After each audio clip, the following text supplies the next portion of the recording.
मोअज़्ज़िज़ हज़रात, आदाब, नमस्कार। मोअज़्ज़िज़ हज़रात, पिछला वीडियो में मैंने चन्नपटना बाई इलेक्शन के ताल्लुक से जो मुसलमानों की गलतियां हुई और क्या सुधार की ज़रूरत है, इस ताल्लुक से बात की। आज मैं बात करना चाहता हूं कि चन्नपटना बाई इलेक्शन में जनता दल से क्या गलतियां सरजद हुई और क्या सुधार की ज़रूरत है। सबसे पहले मैं कुमारस्वामी जी का वो स्टेटमेंट आपके सामने रखना चाह रहा हूं जो कि तनाज़ा साबित हुआ। 2023 के इलेक्शन के बाद कुमारस्वामी ने ये स्टेटमेंट दिया, जहां पर मुसलमानों ने पूरे स्टेट में जनता दल को वोट नहीं दिया था, वहां पर सिर्फ चन्नपटना के इलेक्शन में कुमारस्वामी को वोट दिया था। इस पर कुमारस्वामी जी ने बयान दिया था कि चन्नपटना में जनता दल को मुसलमानों का वोट देना मजबूरी थी। हालांकि ये कहना कुमारस्वामी जी का गलत था। नाराजगी के तहत जज्बात में आकर उन्होंने ये स्टेटमेंट दिया जो कि न देना चाहिए था। दूसरा मामला ये रहा, चन्नपटना के बाई इलेक्शन के दौरान बीजक जमीर अहमद खान ने कुमारस्वामी के ताल्लुक से अभद्र भाषा का इस्तेमाल किया और ये कहा कि मुसलमान चंदा इकट्ठा करके देवेगौड़ा की फैमिली को खरीद लेंगे और कुमारस्वामी को काला कुमारस्वामी के नाम से मुखातिब किया, जो कि बिल्कुल गलत रवैया था। इसकी खंडन सारे मुसलमानों ने भी की। मैंने खुद सबसे पहले वीडियो बनाकर इस भाषा पर खंडन किया जो कि गलत भाषा का इस्तेमाल था। लेकिन इसके जवाब में कुमारस्वामी जी का ये कहना, हालांकि एक फर्द ने इस तरह की बातें कही थी, उस फर्द को जमीर अहमद खान कुमारस्वामी को चाहिए था कि उनको लुटाड़ते, उनको उनके ताल्लुक से अभद्र भाषा भी अगर यूज करते तो हाँ, हो सकता है कि हम मान लेते। लेकिन कुमारस्वामी जी ने ये कहा कि वो कौम जो पंचर काटने वाली है और गुजरी का काम करने वाली है, ये क्या मुझे खरीद सकती है। हालांकि कुमारस्वामी जी का एक कौम के नाम से मुखातिब करके पूरी कौम को आड़े हाथ लेना, ये बिल्कुल गलत भाषा थी जो कि नहीं होनी थी। उसके बाद इलेक्शन जब हुआ, जैसे ही रिजल्ट आया, निखिल कुमारस्वामी जी का जो नाराजगी जताना था वो भी बिल्कुल गलत था। उनका ये स्टेटमेंट था कि एक समुदाय ने जनता दल को वोट नहीं दिया, जहां पर उनके दादा देवेगौड़ा जी ने इस समुदाय को बहुत सारे फायदे पहुंचाने वाले काम किए हैं। खैर, मैं निखिल कुमारस्वामी जी से ये कहना चाहता हूं कि आप सिर्फ मुसलमानों को ही क्यों सॉफ्ट टारगेट कर रहे हैं। अगर मुसलमान चन्नपटना इलेक्शन में कुमारस्वामी जी को वोट देते हैं तो कुमारस्वामी जी कहते हैं कि मुसलमानों की मजबूरी थी, जब नहीं देते हैं तो ये कहते हैं कि इस समुदाय ने वोट नहीं दिया। हालांकि देखा जाए सिर्फ मुसलमान ही नहीं बल्कि बहुत सारे समुदाय ने जनता दल को वोट नहीं दिया। खुद वक्कलीगा समाज, जिस समाज से आप ताल्लुक रखते हैं, उस समाज की जनता दल पार्टी है। हालांकि इस समाज ने भी जनता दल को भरपूर अंदाज में वोट नहीं दिया। इसके अलावा एससी एसटी समाज के भी 40,000 से भी ज्यादा वोट हैं, उन्होंने भी भरपूर अंदाज में वोट नहीं दिया। उसके अलावा भी दीगर भी समाज हैं, उन्होंने भी भरपूर अंदाज में वोट नहीं दिया। कुमारस्वामी जी या निखिल कुमारस्वामी जी क्या ये कह सकते हैं, क्या इन दूसरे समुदाय को ब्लेम कर सकते हैं कि वक्कलीगा समाज ने हमें वोट नहीं दिया या एससी एसटी समाज ने भी वोट नहीं दिया। सिर्फ आप मुसलमानों को टारगेट क्यों कर रहे हैं। ये आपका सिर्फ मुसलमानों को टारगेट करना ये बिल्कुल गलत है। एक और मैं बात आपके बीच रखना चाह रहा हूं, 2023 में कुमारस्वामी जी ने वहां पर मुसलमानों के वोटों के साथ 95,000 वोट लिए। इस बार अगर 20,000 मुसलमानों के वोट भी काट लेंगे तो 75,000 वोट होते हैं। क्या वजह है कि दूसरे समुदाय ने वोट नहीं दिया।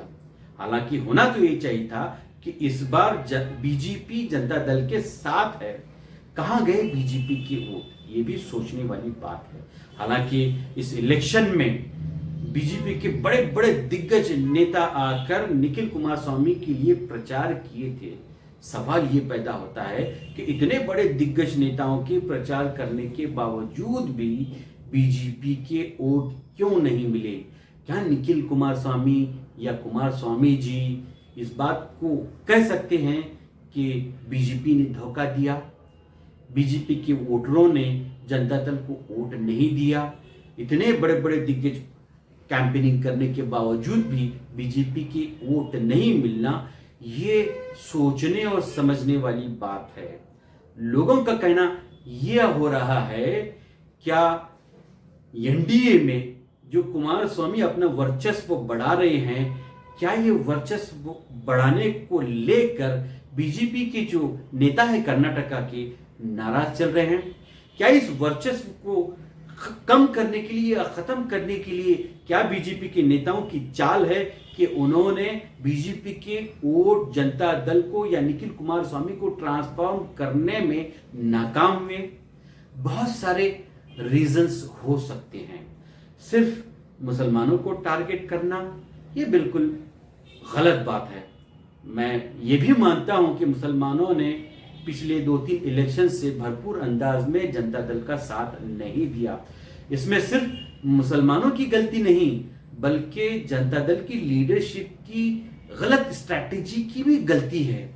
जिस अंदाज में मुसलमानों के बीच में जाकर काम करना था, उस अंदाज में जनता दल का काम नहीं हुआ, जिसकी बुनियाद पर जनता दल मुसलमानों के वोट लेने में नाकाम हो गई।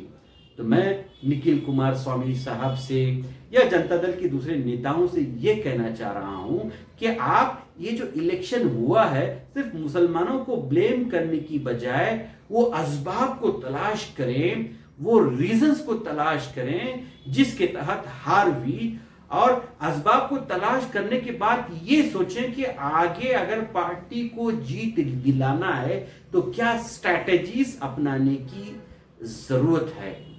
बेगुनाह तो होने से कुछ नहीं होगा, सबूत दीजिए रोने से कुछ नहीं होगा, सबब तलाश करो अपनी हार जाने का, किसी की जीत पे रोने से कुछ नहीं होगा। मैं जनता दल से ये कहना चाहता हूँ, तमाम लीडरों से कहना चाहता हूँ कि हमें उन असबाब को तलाश करने की जरूरत है। सिर्फ ये रोने से कि मुसलमान वोट नहीं दिए, कांग्रेस को दिए या कांग्रेस को वोट दीगर समाज के वोट ज्यादा मिले, ये असबाब पर बात करने से हमें वो असबाब को तलाश करने की जरूरत है जिसकी बुना पर बीजेपी के साथ टाइप होने के बावजूद भी इस इलेक्शन में जनता दल की हार हुई।